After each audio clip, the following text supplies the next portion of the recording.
সে দেশে ফিরে আসতে চায়। আমরা তো তাকে ফিরিয়ে আনার জন্য এক্সট্রাডিশন চুক্তি অনুসারে ইন্টারিম গভর্নমেন্টের সময়ও পত্র দেওয়া হয়েছে ভারত সরকারের কাছে। এরপর আমরা তাগাদাও দিয়েছি, আমরা তো তাকে ফেরত চাই। সরকারকে বিব্রত করতে চায় এরকম কিছু মহল তো আছেই।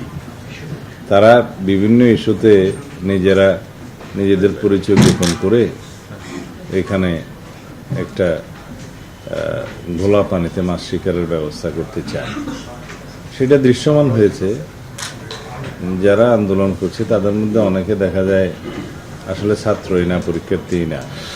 তো যারা তাদের দাবি সম্পর্কে শিক্ষামন্ত্রীকে জানিয়েছে, সরকারকে জানিয়েছে, এই বিষয়ে শিক্ষা মন্ত্রণালয় তাদের অবস্থান পরিষ্কার করেছে যে দুর্যোগপূর্ণ আবহাওয়ার কারণে কোনো শিক্ষার্থী যদি পরীক্ষায় অংশগ্রহণ না করে বা করতে ব্যর্থ হয়, তাদেরকে আবার পরীক্ষা দেওয়ার সুযোগ দেওয়া হবে। চট্টগ্রাম শিক্ষা বোর্ডের যে পরীক্ষাগুলো স্থগিত আছে 4-5টা জেলায়, যখন তাদের পরীক্ষা নেওয়া হবে তখন সেই একই প্রশ্নপত্রে তাদের পরীক্ষা দেওয়ার সুযোগ দেওয়া হবে। আর 2টা প্রশ্ন সম্ভবত ফিজিক্সের ভুল হয়েছিল প্রশ্নপত্রে, সেই জন্য শিক্ষা মন্ত্রণালয় একটা তদন্ত পরিচালনা করবে, দায়ী ব্যক্তিদেরকে চিহ্নিত করে ব্যবস্থা নেবে। তবে সেই 2টা প্রশ্নের নম্বর ক্রেডিট দেওয়ার জন্য, মানে নম্বর যুক্ত করা হবে মর্মে ঘোষণা দেওয়া হয়েছে। এখানে যারা পরীক্ষার্থী তারা সন্তুষ্ট। এরপরেও যদি কেউ তার পরের পরীক্ষাটায় অংশগ্রহণ না করে থাকে বা করতে না পারে, তাদেরকে পরবর্তীতে চট্টগ্রাম শিক্ষা বোর্ডের পরীক্ষা চলার সময়, নেয়ার সময় তাদেরকে সুযোগ দেওয়া হবে। এখানে তো সমস্যার সমাধান হয়ে গেল। আর একটা মন্তব্যের কারণে অনেকে দুঃখ পেয়েছেন, সেটা শিক্ষামন্ত্রী সংসদে তার বক্তৃতায় দুঃখ প্রকাশ করেছেন। এ নিয়ে আর বেশি কিছু বক্তব্য তো বলার নাই। ভারতে আছে 3 জন, আর আবুধাবি মানে ইউএইতে আছে 1 জন, 4 জন। আমরা দেশে ফিরিয়ে নিয়ে আসার জন্য আমাদের যা কিছু করণীয় আইনানুগভাবে সব কিছু আমরা সম্পন্ন করেছি, যে এক্সট্রাডিটেড হওয়ার জন্য এক্সট্রাডিশন চুক্তি অনুসারে এবং ইউএন চার্টারের অনুসারে যেটা ইউএর সাথে করা হয়েছে। তো সেগুলো আশা করি আমরা খুব অল্প সময়ের ভিতরে সাড়া পাবো। তা আমরা চেষ্টা করছি।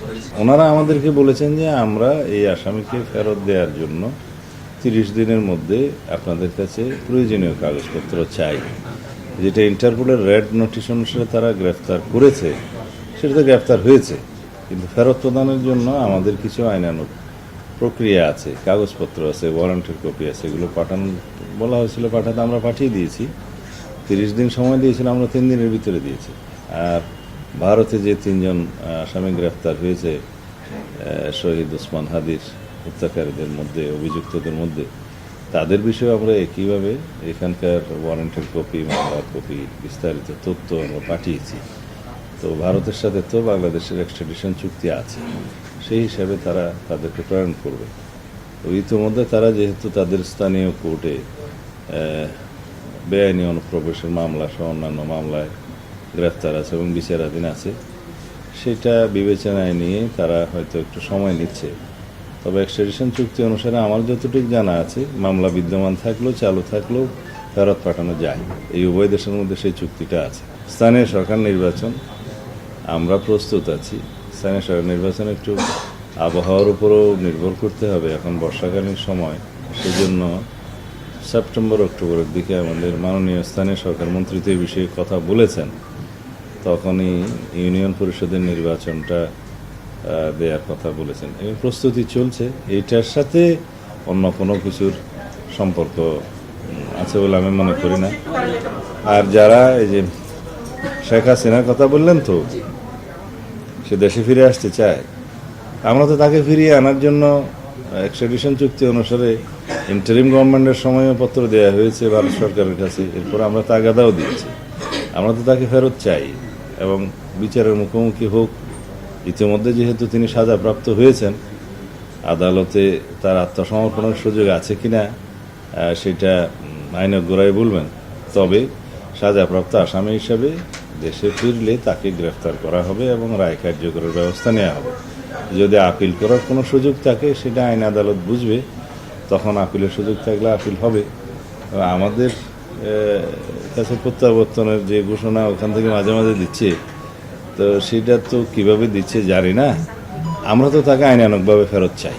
এক্সট্রাডিশন চুক্তি অনুসারে তাকে ফেরত দিতে গেলে তারা ট্রাভেল ডকুমেন্ট দিয়ে পাঠাবে না অন্য কোনোভাবে পাঠাবে, তারা সেই আইনানুগ ব্যবস্থাটা তারা নেবে। আমরা চাই আইনানুগ প্রক্রিয়ার মধ্যেই তিনি ফেরত আসুন।